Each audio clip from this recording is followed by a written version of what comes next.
in Magnus sites 2 days in a row. I have been blessed and been able to react to the critical drinker. So let's check this out. He got some Doctor Strange in the Multiverse of Madness for us. Doctor Strange in the Multiverse of Madness is a visually stunning movie from the master of the horror, comedy and superhero genres, with a talented cast of actors delivering great performances and some genuinely awesome set pieces. It's without a doubt one of the most unique and inventive movies in the entire MCU. The only problem is that the script's a fucking convoluted, inconsistent, fragmented mess that's handcuffed to the increasingly disjointed MCU overarching story, discredits characters that used to be smart and likeable, and doesn't seem to know how to resolve the big ideas that it tries to grapple with. In short, watching this movie is a bit like watching a top-flight racing team trying to win a Grand Prix with a Ford Escort. Everyone's trying their hardest to make it work, but all the talent and creative flair in the world just can't compensate for a shitty story. Sounds like you don't like it as much as I do. The movie kicks off with a Doctor Strange from another universe trying to protect a girl who's the key to everything from a big magical demon thing, while racing to recover a magical book that's the key to everything. Unfortunately, the demon gets the better of him, but the girl who's the key to everything opens a portal at the last second that sucks them through into our dimension. That's when she runs into our Doctor Strange, who helps to fight off a big squid monster thing that follows her through and saves her life. Then they go out for breakfast together. Why? Don't know. Anyway, after fucking around and wasting time by being pointlessly vague and evasive, she finally explains that her name is America Chavez. Look, she even wears the stars and stripes on her denim jacket. Anyway, so Puerto Rico Chavez is being hunted by persons unknown because of her ability to travel from one universe to another. Anyone who's able to gain control of her power could theoretically dominate all of time and space across the entire multiverse. Needless to say, they have to prevent that from happening. So they take her to Kamatage for safekeeping, while Strange meets up with Wanda Maximoff to ask for her help. Oh, and as a little side note, Strange is totally cool with the fact that she basically enslaved an entire town and psychologically tortured the inhabitants for weeks because apparently she made everything right in the end. Fuck off, film. She only gave up because she was fucking forced to. Also, these people are absolutely going to be in therapy for the rest of their lives. Anyway, wouldn't you know it, Wanda has fully turned into Scarlet Witch now, and she's the person that's been trying to capture Nicaragua Chavez because she wants to travel into a different universe where the kids that she magicked into existence in WandaVision actually exist for real. Because she's still sad about Vision dying and just really wants to be a mom, I guess. You know, I have a few questions about this situation.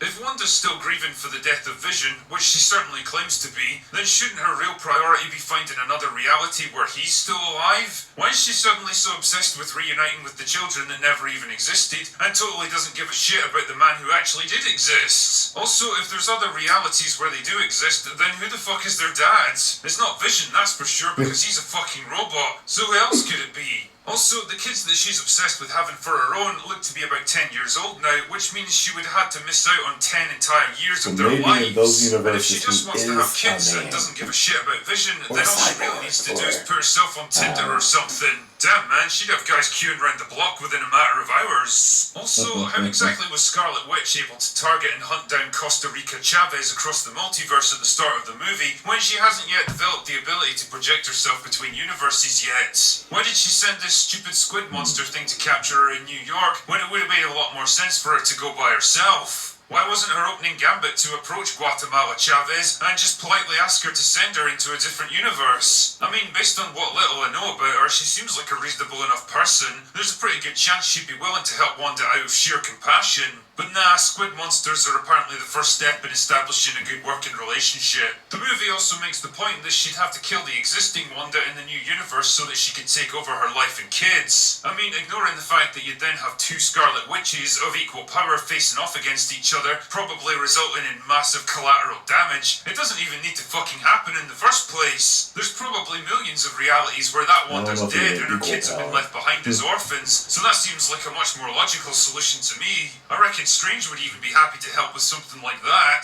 Anyway, whatever. The point is that Wanda wants to get her hands on Venezuela Chavez, and Strange just went and told her where she's being held. Naming every Hispanic country. I'm the dumbest motherfucker that ever lived.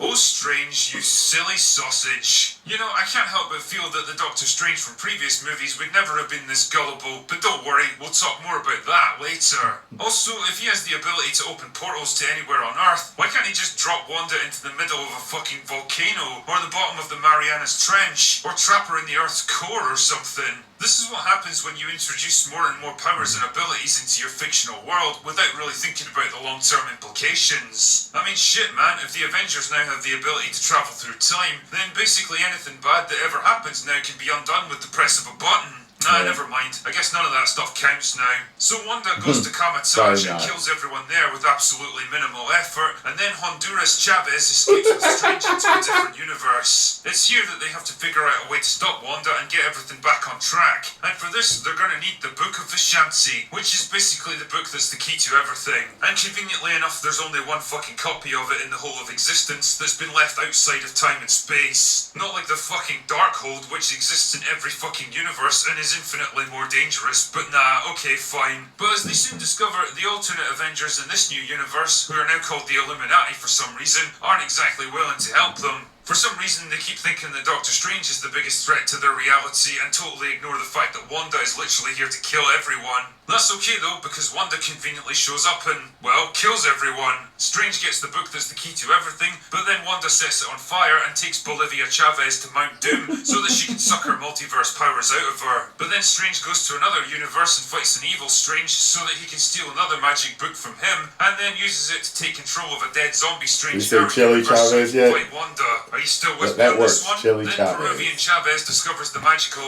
this one. to punch things really hard. But it all turns out to be for nothing because Wanda's too stunning and brave for any of them to beat. But eventually she realizes that it's kind of a bad thing to go around indiscriminately murdering people and decides to collapse Mount Doom on her own fucking head, and then everything goes back to normal. And that's it, that's the plot for the Wanda Maximoff Memorial Tour. What a bizarre and conflicted mess this film is. I mean, I guess it makes sense to start with the positives and go from there. From a visual standpoint, there's some absolutely stunning, reality-bending sequences that really showcase what thousands of computer animators working in tandem can accomplish. Sometimes it goes a bit over the score and throws so much shit in your eyes that you can barely even process what you're seeing, but generally speaking, this film is rarely short on interesting things to look at, apart from Wanda's costume perhaps, which is distinctly less interesting than it used to be.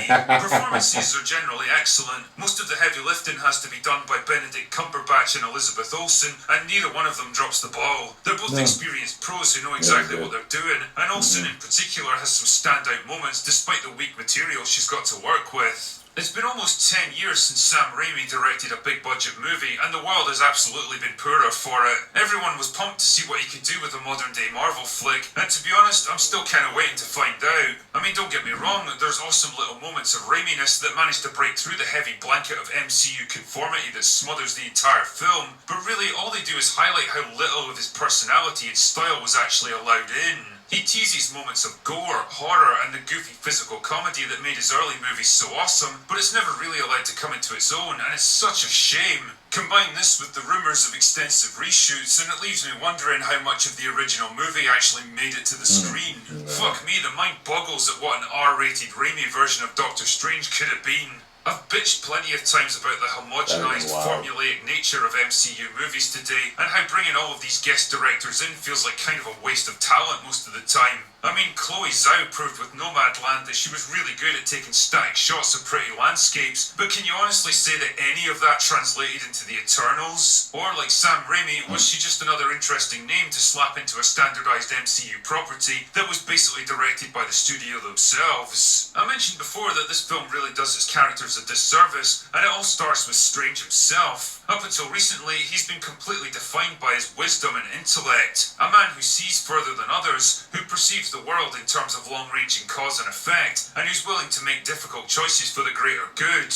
No Way Home made him inexplicably reckless and short-sighted, and this film continues the unwelcome trend. Now he's weirdly gullible and trusting, giving away vital information to people that he shouldn't confide in, and letting his guard down around people that he absolutely shouldn't trust. Why? So the rest of the plot can happen, basically. There's a real through line in this movie that Strange's selfish pursuit of power and personal gratification has fucked things up in basically every other universe, and there's this weird attempt to mirror this against Wanda's own pursuit of personal happiness. You're an amazing creature, Spider-Man.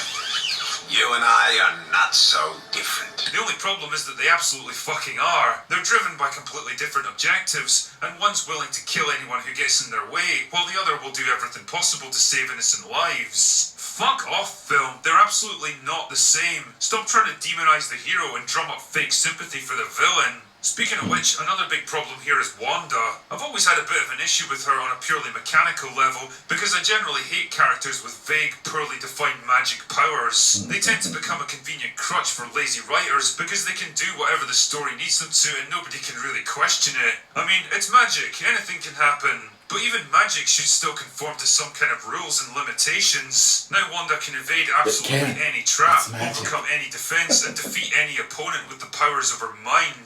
And even that makes no fucking sense, like the movie can't even hold to its own internal consistency. Like at one point she's pitched against another universe's version of the Avengers, and she's able to kill one of them by basically tearing his body apart and vaporizing him with a single look. But then another one she engages in hand-to-hand combat like this is fucking American Gladiators or something. If you can kill people with a single look, then why would you ever bother doing anything else? Another thing that really pisses me off about Wanda is the absolutely ridiculous arguments she tries to make to justify her actions that absolutely no one ever seems to call her out on. Like at one point Strange challenges her on the morality of murdering an innocent child just so she can live out a fantasy version of her own life in a different reality. I mean, I guess we'll forget about the hundreds of other people she's murdered by this point, because I guess they don't count as people. But anyway, her response to this is, and I kid you not, yeah, so? You gave the Power Stone to Thanos, so you're totally no better than me. You serious? What the fuck kind of retarded argument is that? He gave the Power Stone to Thanos because it was literally the only option out of millions of possible realities that would allow them to defeat him and save the entire universe. Not to mention sacrificing his own life in the process. How is that in any way comparable to what you're doing here? Who the fuck wrote this garbage? And it's not the first time that she's pulled this kind of shit either. It's like in WandaVision where she faces off against evil white capitalist patriarchy representative, and he politely asks her to release the town full of innocent people that she's taken hostage. And then she says this. You've taken an entire town hostage. Well, I'm not the one with the guns, Director. He's pointing guns at you because you took an entire town full of innocent people hostage. Do you literally not understand cause and effect here? Seriously, why does nobody ever call her out on this bullshit? Is it because they're all afraid of her? Or because the writers are too fucking stupid to come up with a logical rebuttal to the ridiculous situations they put her in? I'll let you decide. But probably the weakest aspect of the whole movie for me is the central MacGuffin, Columbia Chavez. Mostly because the film does absolutely nothing with her. After 2 fucking hours of screen time, I couldn't tell you a single thing about this girl beyond what she can do. I don't know what kind of personality she has. I don't know what she wants or what she fears. I don't know what she likes or dislikes because the movie gives me absolutely nothing. All she really does is run around looking mildly scared, and she fucking struggles to even do that because let's be real here, the actress is about as enthusiastic as Mia in AA meeting. Jesus Christ, girl, this is the biggest gig of your entire career. You could at least look like you want to be there. There's also really weird moments, like when Mexico Chavez complains about our world being greedy and capitalistic because people have to pay for things like food instead of just taking whatever they want for free, like they do in most other realities. I mean, how does that even work? How do restaurants operate? Do the chefs slave away in a hot kitchen all day because they just love cooking food? If this film is trying to push the message, then it's doing it in such a nonsensical way that I don't even understand the point it's trying to make. All of this stuff adds up to a movie that I could best describe as the quintessential MCU flick at this point. Lots of bright colours and exciting visuals, some good acting and directing, and a plot that only makes sense as long as you don't think about it too much. I mean shit, there's definitely worse things out there, and if I had to compare it to the rest of Phase 4, it's definitely better than brain-dead garbage like Black Widow, Shang-Chi or The Eternals. But man, Multiverse of Madness is a frustrating movie. It's frustrating because there's so much talent and potential behind it, and if only the writing had been a bit more focused and consistent, it could have been absolutely spectacular. As it stands, it's really just a big budget, over-the-top sequel to WandaVision that does very little to advance an MCU that seems to be drifting aimlessly with no real goal in mind. And if they don't know where the fuck they're going, then why should I care? Anyway, that's all I've got for today. Go away now. Well, the drinker did not like the movie, it appears here. I mean, if he liked certain aspects, but the overall sounds like he didn't like it. And he's entitled to his opinion. His hilarious opinion, as usual. Oh, boy. Well, folks, make sure you get over there and subscribe to the Drinker. Tell him Tyrone Magnus sent you. And if you enjoyed my reaction, make sure you hit the like button, subscribe, and share. 10 million subscribers. Go away now.